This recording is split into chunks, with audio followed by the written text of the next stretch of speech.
Justin, what's going on, my man? We're starting a little bit early today, but I love it. I'm excited. We have a jam-packed show. We don't have a guest, but there's still plenty to talk about with the NBA playoff race heating up, Aaron Rodgers' future with the Green Bay Packers or another team. And then we're also going to talk about the state of boxing because I have some opinions on that.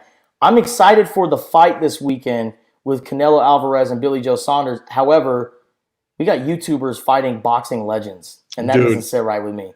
it's going to be awesome. Also, just so we all know, death, taxes, and Justin never turning his mic on the right way. Oh, my God. Here's another episode of the Total BS podcast coming your way right now.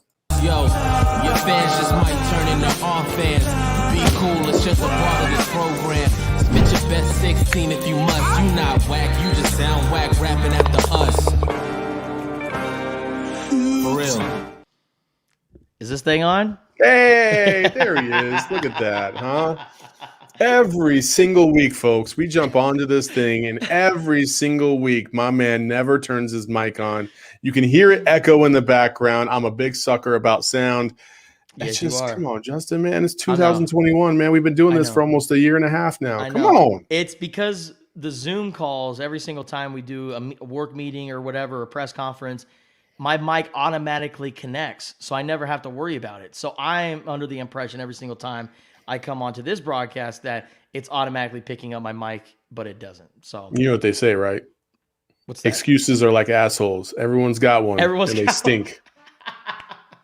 I love it. So there you go. Anyway, Justin, we talked a little bit off screen about what we wanted to get into today, and man, let's go ahead and start the NBA playoffs. Everything is kind of rounding up into shape. The Lakers are dropping. But, I know a lot of Lakers fans are probably not as concerned as everybody else maybe. But, you're a Laker fan. You tell me. I am nervous, Saul, because LeBron James says he's never experienced an injury like this before. And he's been in and out of the lineup. And I look at it like this. Is LeBron James finally starting to break down a little bit? He's 37 years old, right? How old is LeBron? I don't know. I think 36, I think. 36 or something like that. He puts $1 million into his body every single year. That's his budget for his body. He knows his body. But LeBron James is human. Even though he has a strict regimen, he puts so much into his body, he's still an aging basketball player. So I sit there and wonder, I really hope this isn't the time where LeBron James slowly starts to break down and we're getting to that point in his career. However, it was a short offseason. They went into the bubble, they had a quick turnaround, and then they were just, bam, right into the following year. And this is where you kind of look at Kawhi Leonard and Paul George and their tactics and load management, and you say, maybe that's not such a bad idea because they've been load managing all this time, and look at where the Clippers are at right now. They're one of the hottest teams in the NBA. Kawhi Leonard's playing great with the addition of Rajon Rondo, and Paul George is also playing solid as well. So the Clippers look solid. Meanwhile, the Lakers, man, they're banged up. They had a lot of acquisitions. They got rid of Rondo, Dwight Howard, and then they added in, Dennis Schroeder, Marcus Saul, and then Montrezl Harrell, along with Andre Drummond. But the key players are always going to be LeBron James and Anthony Davis. And if those guys aren't healthy in the playoffs, Saul, I'm going to be honest with you, I'm a little bit scared. And last night they lost to the Portland Trail Blazers, moving them down to the number 7 seed. And you know what happens if you're the number 7 seed? You are in that play-in game. So let's take a look at the NBA playoff standings as it shows right now. If playoffs were to start today, the Lakers would play the Warriors in the play-in game. Do you really want to play Steph Curry in the play-in game? I know the Warriors aren't the Golden State Warriors that we all know and love, but do you really want to catch Steph Curry on a hot night in that play-in game? I don't think so, man. And that's why, for me as a Lakers fan, I'm just a little bit scared. However, if I see Anthony Davis and LeBron James trotting out on that floor, 100% healthy come playoff time, then I'll be a little okay. Okay. All right. Well, as you requested, here is the Western Conference standings as they stand right now. So yes, Lakers would take on. They wouldn't take on the Warriors. They would take on the Spurs. Oh, Spurs. Sorry. And then the Warriors would take on the Grizzlies, and then whoever would win that would move on to that next little part of the play-in for 7 and 8 seed positioning. Should the 9 or 10 win. Yeah. 7 and 8 win. That's done. It's over with. Then the Lakers would end up playing, as we sit right now, the Phoenix Suns. Yeah. And I made the argument on the Sun Solar Panel podcast about an hour ago that as a Suns fan, if we're ever going to play the Lakers, I would much prefer play them in the first round than the Western Conference Finals. I don't give a shit about moral victories at that point. I don't care. I really don't care if we get to the Western Conference Finals. If we lose to the Lakers, then we lost to the Lakers. And guess what? It still feels the same as if we would have played the Lakers in the first round. And I think you got to play a team when they're at their weakest. And I think the Lakers in the first part of the playoffs will definitely be at their weakest than they would be, let's say, the Western Conference Finals. Because if they find a way to get to the Western Conference Finals, clearly things are clicking back the way they were, and you got major problems on your hands. So very interesting to see how this is all going to play out. Yeah. And if I'm a Lakers fan, well, which I am, but if you're a Lakers fan listening to this podcast right now, you have to cross your fingers that the Lakers don't end up playing the Clippers in any playoff series until the Western Conference Finals. I think the Clippers right now, even though they're the number 3 seed, I still like them over the Phoenix Suns and the Utah Jazz in a 7-game series, just from what we have seen so far. Mm-hmm. I mean, the Clippers have been kind of in autopilot mode all this season, and then now I think they've won 13 out of their last 17 games. One of the hottest teams in the league right now. They're finding their 5th gear at the right time with only just a week left to play in the NBA regular season. So if I'm the Lakers, oh man, I'm crossing my fingers hoping that we're not playing the Clippers until the Western Conference Finals. But man, it's an exciting time to be an NBA fan. I kind of like this play-in tournament. I understand that LeBron James was complaining and said, whoever created this needs to be fired. Well, last March, LeBron James was tweeting about how great this new play-in system is. And you want to know why he was tweeting about how great it was? Because at that time, the Lakers were one of the top seeds in the Western Conference. It's only great until you're a part of that concept. And now that the Lakers are a part of that concept, LeBron wants no part of it, and he wants the NBA just to completely get rid of it. I like it because the Western Conference, as we've seen over the last few years, is just so deep. And we always talk about, well, what about if that 10 seed in the Western Conference were to be in the Eastern Conference? Oh, they might be a 5 seed. This gives opportunities for teams that are on the fringe of making the playoffs, and it gives them a chance to sneak in and make some noise. I'm an advocate for the play-in tournament. All right then. No, I agree. Let's be real. LeBron's a front runner. He always has been. Spoken like a true Michael Jordan fan, Saul. I mean, it's true though. Come on now. Not 1, not 2, not 3, not 4. Come on. It's been like that since he went to Miami. So it's no shock that he would be disappointed about the play-in tournament now, but he was all for it before, whatever. But yeah, it is very exciting. And the dream scenario, honestly, for me as a Suns stan is the Lakers moving back up to that 6th spot and playing the Clippers in the first round. Because then you're guaranteed you won't have to face one of those teams, right? Until the Western Conference Finals, which I think would be fantastic. And but there's a lot of stuff still left to play out. And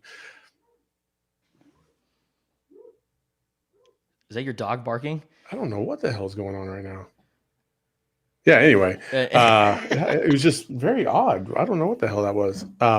So yeah, so there's a lot left to be played. Sorry about that. It was really odd. No. Rand, I've never heard that before. So, and the other thing is in the Eastern Conference, the Milwaukee Bucks took care of business twice against the New Jersey Nets in the last couple weeks. Are we sleeping on the Bucks? They're kind of like the boring team nowadays, because it's the Milwaukee. Giannis is kind of exciting, but he's so good to the point where it's kind of boring to watch him now. Nobody's really talking about Giannis Antetokounmpo being an MVP candidate because it's like, oh, well, we expect Giannis to play at this kind of level. Listen, the NBA and how we discuss the NBA is all about the narrative. And right now, the narrative is what's going on in Brooklyn with Kevin Durant returning from his Achilles injury and looking like Kevin Durant from before. You also add in an MVP in James Harden, and then you also had Kyrie Irving as well. That big three, coupled with some of the acquisitions they made with guys like Blake Griffin, everyone wants to talk about the Brooklyn Nets because Brooklyn, New York, Kevin Durant, Eastern Conference, having him possibly face LeBron James in the NBA Finals, everyone wants to see that. Now, with that being said, the Milwaukee Bucks, I also think another reason why we're sleeping on them is what have they shown in the playoffs that makes you go, you know what, that team's going to go in the NBA Finals. We've seen this over the last couple of years. They've looked great. Giannis has played at a high level, but they never seem to quite get over that hump in the playoffs. And until I see it, I'm going to hold off on calling the Bucks a team to go in the NBA Finals. I want to agree with you. However, they got a guy by the name of Drew Holiday, who's one of the best defensive guards in the NBA.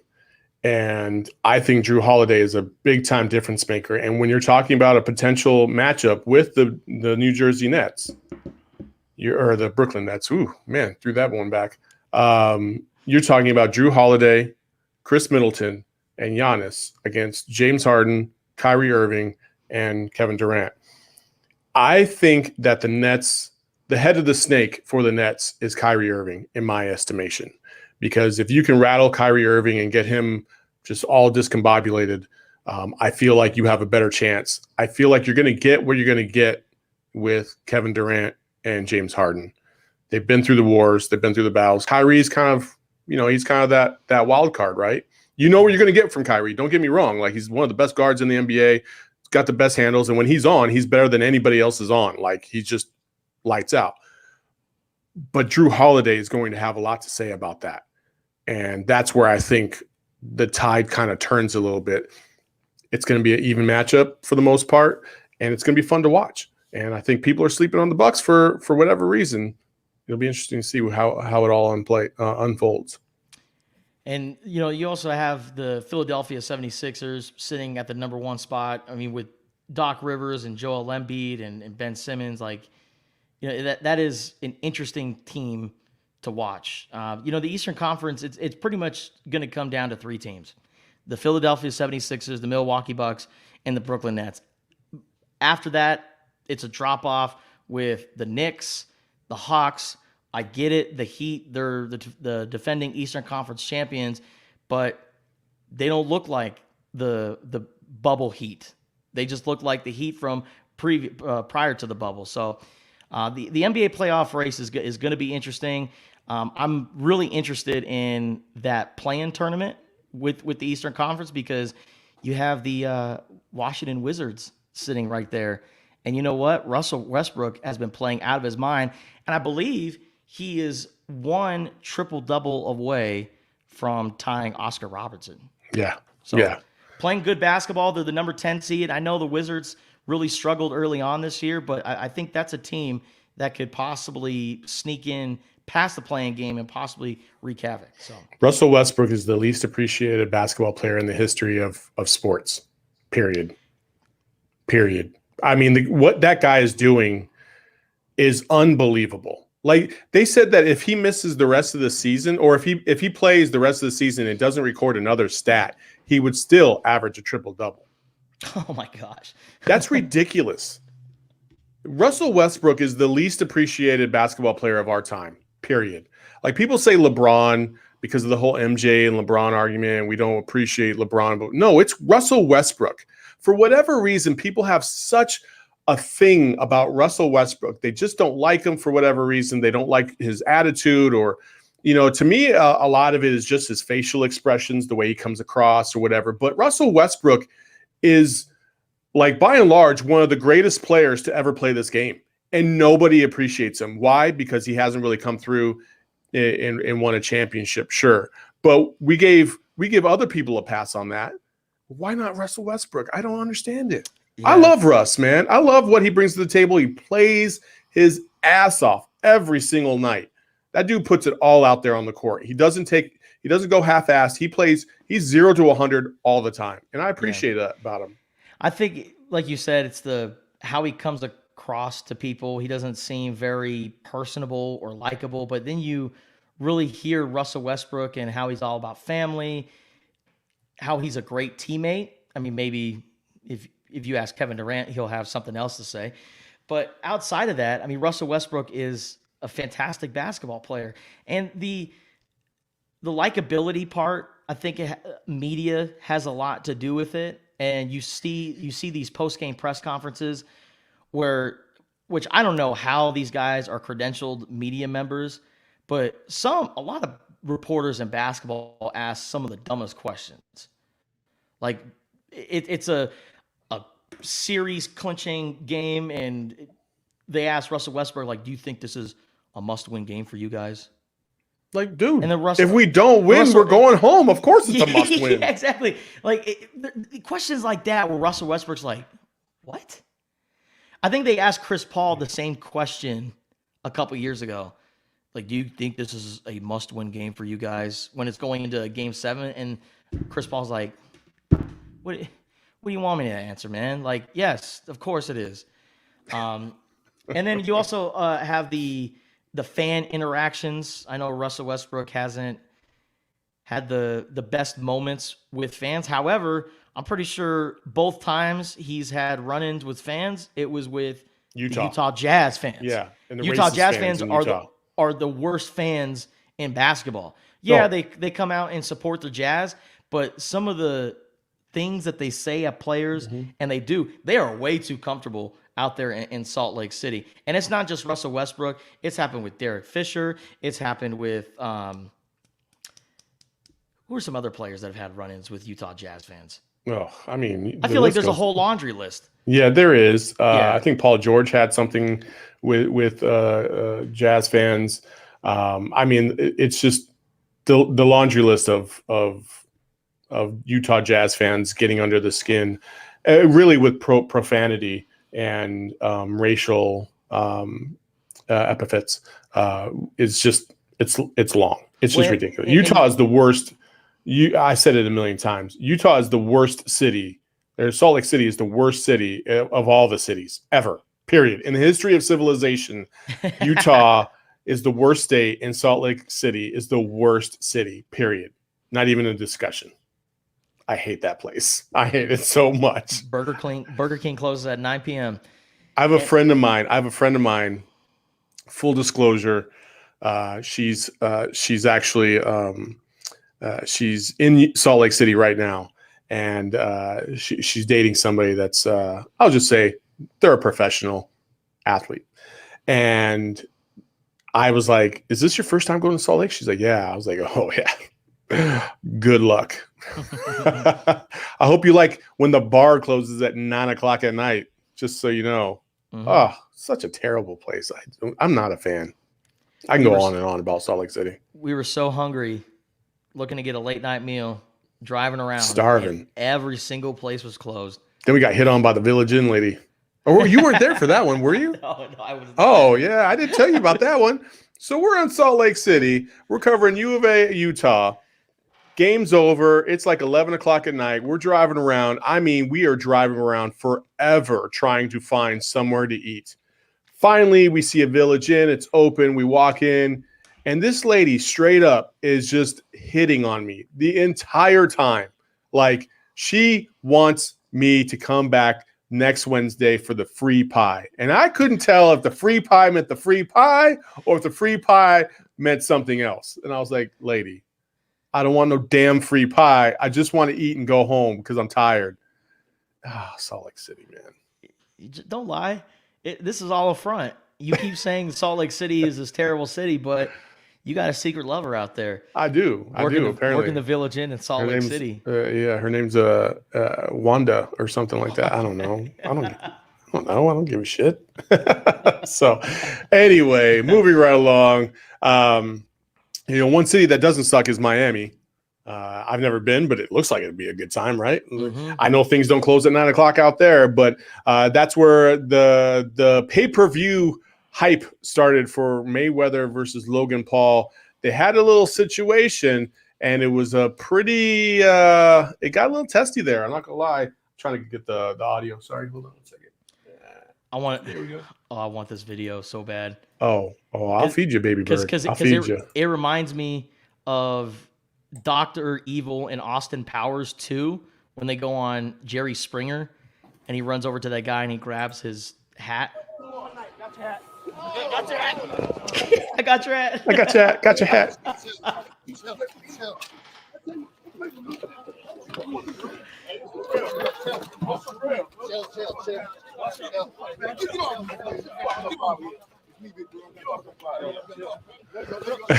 Floyd Mayweather's got that quarantine look. That's why he was wearing the hat. That's why he was so salty. That's why he was so salty. Don't disrespect me. Come on, Floyd. Comb your hair, man. Oh, so crazy, man. So crazy. So just ridiculous. So by the way, that was Jake Paul, not the oh yeah, you're right. twin. You're right. Yeah. The Paul brothers are just stupid. Like when they were out there, one of them was looting in the Scottsdale Fashion Square. Yep. And now another one. I think that was Jake. That was Jake Paul? Okay. Mm-hmm. And now Jake Paul is this professional boxer. And, he looks like he could fight, but I look at the two professional fights that he had, and he knocked out Nate Robinson, retired basketball player, who I was pulling for. And when he got knocked out cold and was just face first into the ring. I thought he was dead. Like, oh man, he killed him. As soon as I saw him fall, it was like Boys in the Hood when Ricky was running down the alleyway.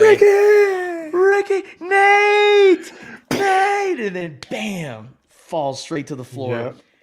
I was like, dude, Nate Robinson, what are you doing, man? If you're gonna go out, like at least make it a split decision. At least be standing tall there at the end, but. He disappointed the whole NBA community and all the NBA players who were talking shit that week, man. They were in shambles. But then, the next professional fight Jake Paul has, it's against this UFC fighter. I'm totally blanking on his name right now. That's how irrelevant this guy is. But he is not a boxer. He is a wrestler. That is all he's known for. All the professional MMA fights that he has won, it's all due to grappling and tackling guys and taking them to the ground. Yeah. So when they get him in the boxing ring, he looked like a fish out of water. He had no idea what to do. And then Jake Paul gave him the hands and then won that fight. He needs to fight a big-time boxer. And I get it. Floyd Mayweather is retired. But I'm intrigued because I want Floyd Mayweather to go mess around with him, give him a two-piece, and let him know that, hey, boxing, yeah, you can mess around with these other YouTubers and all this, but when you step into the ring with the champ, I'm going to let you know what real boxing is like. And even with Floyd Mayweather being at the age that he is, I think he's going to do it. But then I look at it like, Floyd, why the hell are you wasting your time with this joke? Dude, are you kidding me right now? Yeah. It's because of money. It's all because it's always been about the money. This might be the highest pay-per-viewed event of all time because of the YouTube sensation versus the old guard, right? This is a very generational gap thing. It's fantastic to watch. It really is. It's brilliant. It's absolutely brilliant. You got YouTubers that want to see this. You got Gen Z that wants to see this. And then you have our age who grew up with Floyd Mayweather, watching him destroy dudes, and it's going to be amazing. I want Logan Paul to get knocked out because I don't want this idea that YouTubers can all of a sudden they can hang with the big boys, right? Thank you. But at the same time, I am fascinated by the spectacle that this is going to be, and I want to see it happen. And Floyd Mayweather, even though he's 43, if he trains the way he should be training, right? Like if he takes this seriously and he trains to like basically put on a show and destroy this dude, it's going to be the greatest thing you've ever seen in your life. But if he jokes around, he doesn't really train that hard, he's very much a great white hyping it, and if you've ever seen that movie, Damon Wayans is a championship boxer. They find some random white dude that beat him when he was an amateur to bring him back to fight him. Damon Wayans doesn't train at all. He's got a beer belly when he comes into the ring, gets hit, starts bleeding, and was like, what the hell? And then beats the dude's ass and knocks him out.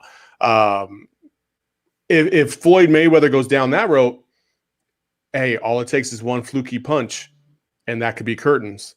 And Floyd Mayweather's terrible look. Floyd Mayweather's never been knocked out. He's never been knocked down. He got close one time against Sugar Shane Mosley, got caught with a two-piece, got wobbly, almost got knocked down, but Sugar Shane couldn't finish the job. And it was the only time Floyd Mayweather was ever in trouble, and he bounced back and won that fight, and that's why he's undefeated his entire career. One of the greatest defensive boxers of all time. It's so hard to hit Floyd Mayweather, and he's proved it time and time again. So that's the one thing about Floyd Mayweather versus these other two guys. These other two guys clearly not boxers, clearly not defensive boxers. And Floyd Mayweather, you got to touch Floyd Mayweather before you can even think about knocking him out. And though Logan Paul has 50 pounds on him and a couple inches, it's still going to be a tall task for him to even get close enough to do anything. And Floyd Mayweather is just going to body the hell out of this guy. I feel like Floyd is just going to body him so many times, and then he's just going to, he'll finish him off in like the second or third round. I think Floyd Mayweather is so good that he will, at least this is what I would like. I'm not a Floyd Mayweather fan. I hate the guy. I actually think he's a giant piece of crap. However, I'm not going to deny his boxing ability, right? And I would love to see Floyd Mayweather come in and defend the sweet science by just punishing this dude and his internal organs for about 3 rounds and then knocking him out in the 4th. Like, I want this dude to wake up the next day just in pain, bruises everywhere, because he just got manhandled by one of the greatest of all time. Well, Floyd is a great defensive boxer, like you just said, and I think it's going to be kind of like the whole Conor McGregor fight, because what are UFC fighters accustomed to? Only 3 rounds. It is 3 rounds of intensity and just pure aggressiveness. But that's what makes kind of the sport of boxing so great, is like you could be good at your craft, and Floyd is really good at just keeping you there and just, taking a jab here and there, defending himself. And okay, you're going to tire yourself out. That's exactly what happened to Conor McGregor. It was looking like he was going to go the distance, and then at the end of the day, the cardio from the boxer overcame everything that Conor McGregor was throwing at Floyd. And with Floyd's diet and being out of shape, Floyd takes great pride in his body. Oh yeah. People want to talk about, well, he's this millionaire, he's always partying out there in the clubs and doing all this. Pay attention to Floyd and where he's at. He never drinks alcohol. He's always hanging out with his boys in Vegas, but he's drinking ginger ale. He's drinking water. He trains regularly. And I always think about that video where he's training and people are sitting there watching him, and he looks at the camera and he's like, I drink soda, I eat pizza, I hang out with chicks all day. These fighters still can't beat me. Just give me 6 weeks and I got him. Just give me 6 weeks and I got him. So all you need to do is just give Floyd that 6 weeks, and he's going to get right. Well, he's got 6 weeks now. Well, he's got plenty of time to get ready for this fight, and I agree with you, Saul. The sport of boxing isn't what it used to be. And I hate the fact that it's come to this point where we are getting entertained by one of the greatest of all time stepping into the ring with a guy who utilizes the same platform of this podcast. Yeah. YouTube. Yeah. It is so weird. And then you look at the Saturday fight with Canelo Alvarez and Billy Joe Saunders and these two greats currently in boxing. And so far, I've seen more about Floyd Mayweather, Jake Paul than I have with this fight that's going on at Jerry's World. And as a sports fan, I'm a little bothered by it. Like, I'm not gonna put up a front and say like, oh, I'm a big boxing fan. I love the sport of boxing. I've watched major fights. I'm not a big boxing fan, but I will tell you this, as a sports fan, the fact that any Joe Schmo can step into the ring with this guy, all because it's about the money. I don't know, man. I just shake my head at it. But I do hope that Floyd goes out there and whoops his ass. Yeah. No, yeah, I get where you're coming from. I do. But again, that's the problem, right? Is that we've lost the superstar for the most part in boxing. And unless you're a diehard, you don't really know who these guys are. That's the difference between now and back in the day when you had, like the heavyweight division was what carried boxing for the longest time. And then because of the heavyweight division, you had these other divisions that got a lot of love as well. And that's what boxing is missing. And then in addition to that, you have UFC, who's stolen some good athletes and some good fighters, and you're trying to figure out how this is all going to come about. Where's the publicity? Boxing, to a large degree, has missed the mark when it comes to social media and promotion and things of that nature. It's a very linear sport because that's where a lot of the digital revenue or the revenue comes from, is from linear. When I say linear, I mean television, for those of you who don't know. So it's a very... It's rough because I remember back in my day when I was a kid, you had big fights and you got hyped up for them, and it was just like, that was like your day. That was like the thing. Like if there was a pay-per-view event on a Saturday, man, you just couldn't wait for the undercards to start. And in the build up and then watching the guys come out, and it was so much fun. And we've lost a little bit of that over the last couple decades. And, it's going to take a special breed. I thought Wilder was going to be that guy. He's kind of, again, like you got to maintain the hype train. And then there's points where it just kind of disappears, and it's unfortunate. But anyway, we'll move right along. There's not much else to talk about. We could talk about Aaron Rodgers if we want to, but we talked about that last week, and Aaron Rodgers is... who cares where Aaron Rodgers goes right now? Nothing's going to happen until June 1st anyway. Once that happens, then we can start the train again, because Aaron Rodgers ain't going back to the Packers. That's for sure. Definitely not. But is he going to be a Bronco? Is he going to be a Saint? I don't know. I don't know. But I know with this whole Aaron Rodgers thing, I'm just kind of in wait and see mode because we just don't know the entire scope of everything. I just look at it like this. The Packers have not drafted an offensive player in the first round of the draft since 2011. They did it last year, but they did it by getting a quarterback in Jordan Love.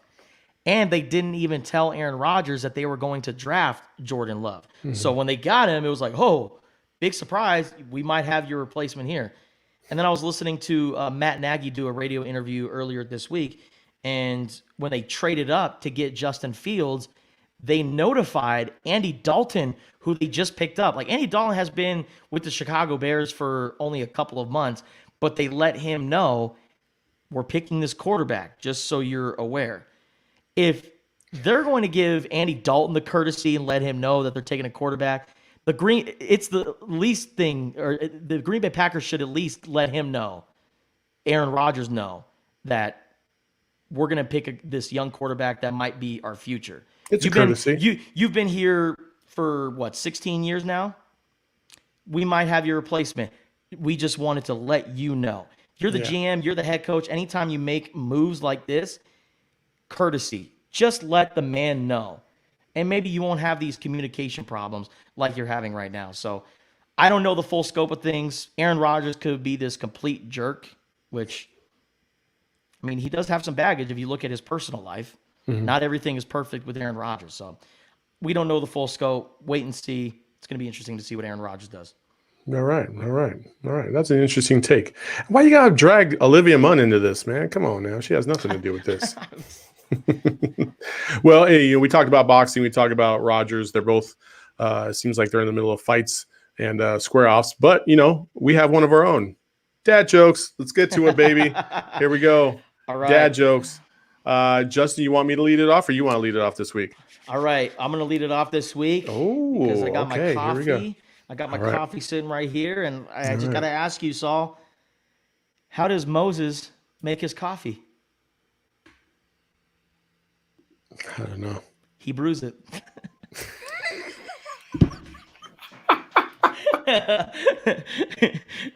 That's a good one. That's a good one. He brews it. I got it. I like that. Did you hear the rumor about butter? Big news all over the I don't the think you internet should this spread week. it. Oh, look at you. Nice. There you go. Okay. All right.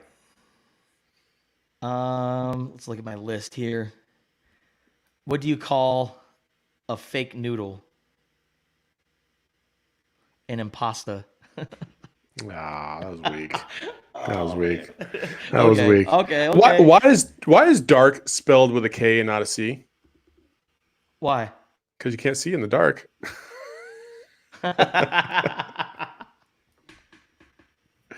All right. Last one. All right. Go ahead, buddy. Okay. Which bear is the most condescending? A panda. Man, I'm definitely losing this week.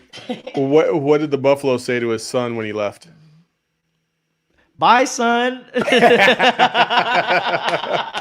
right, Yes, Saul, sir. you win. You definitely. I think you won because I couldn't guess your other ones. So that was good. That was good. That's dad jokes for this week. Again, if you hear this on the podcast, you want to leave a comment or you have a good dad joke, please leave it in here, or even on this YouTube or Facebook stream, please leave it in the comments. But outside of that, that's another show of the Total BS podcast. Justin, tell them where they can find us. We got to make dad jokes a thing on social media. Like, we got to pump the hell out of this. So for all of our listeners, make sure you let us know on Twitter, Facebook, Instagram, whatever. Tag Saul and I, message us, whatever. Tell us your best dad joke. But for Total BS Podcast, you can find us on Apple, Spotify, Google, wherever you listen to podcasts. And for the live stream, we are on Facebook, YouTube, Twitch. Be sure to subscribe and follow us on all of those platforms. Absolutely. That's Justin breaking down where you can find us all over social media and podcasts. And again, we did not have a guest this week, but we continue to work and see who else we got coming into the fold.